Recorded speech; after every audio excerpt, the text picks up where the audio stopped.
వారు నా దగ్గరికి వచ్చి కన్నీరు కారుస్తున్నప్పుడు నేను తప్పుగా అర్థం చేసుకున్నాను. ఏమని అర్థం చేసుకున్నా? కమ్యూనిస్టు కూడా కన్నీళ్ళు కారుస్తారని తప్పుగా అర్థం చేసుకున్నాను.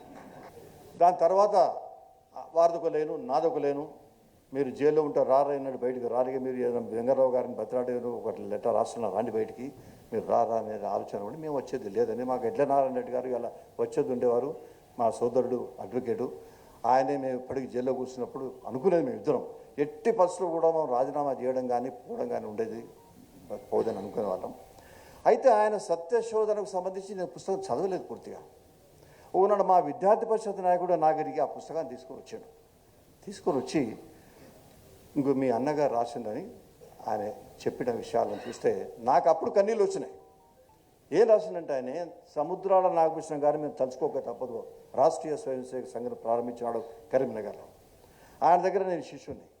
వారు ఏమంటారంటే నా తమ్ముడు ఆర్ఎస్ఎస్లో పోయినప్పుడు నేను అభ్యంతరం చెప్పలేదు, ఎందుకంటే సాంస్కృతిక పరంగా నేను కూడా భారతీయ సంస్కృతిని ఎప్పటికీ నమ్మేవాడిని. తర్వాత కమ్యూనిస్ట్ అయినా కూడా తర్వాత కమ్యూనిస్టు ఒక మంచి కమ్యూనిస్టుగా నేను కొన్ని రోజులు ఉన్నానంటే అది బికాస్ ఆఫ్ ది సంస్కృతి.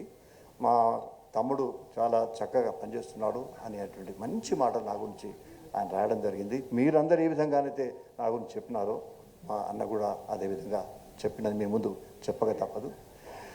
రెండవది, చివరిగా మేము ఎమర్జెన్సీకి వ్యతిరేకంగా డిస్టర్బ్ చేయాలనుకొని అప్పుడు పరేడ్ గ్రౌండ్లో పోయినప్పుడు చాలామంది దెబ్బలు తగులుతాయి, మాకు ఫైరింగ్ కూడా కావచ్చు అనేటువంటి ఆలోచన ఉండే. అందరినీ తోలు తెప్పించుకున్న కార్యకర్తలు కొంచెం ఎక్సర్సైజ్ చేసిన బాడీ ఉన్న వాళ్ళందరూ తెప్పించుకోవాలి, ఎందుకంటే దెబ్బలను కూడా పంచుకోవాలి కదా మరి, లేకపోతే ఒక్కనే దెబ్బలు కొడతారు బలహీనంగా ఉంటాయి. అందుకోసమని అందులో ఇవాళ వచ్చి మన సుధాకర్ గారు కల్లెపు సుధాకర్ గారు ఉన్నారు.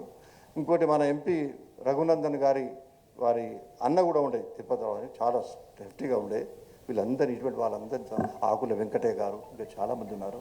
వీళ్ళందరినీ కూడా తీసుకొని వచ్చి దెబ్బలందరం పంచుకొని మొత్తానికి ఇది చేరిపోయినటువంటి సంగతి. ఇది కూడా నా సంగతి జీవితంలో మర్చిపోలేను.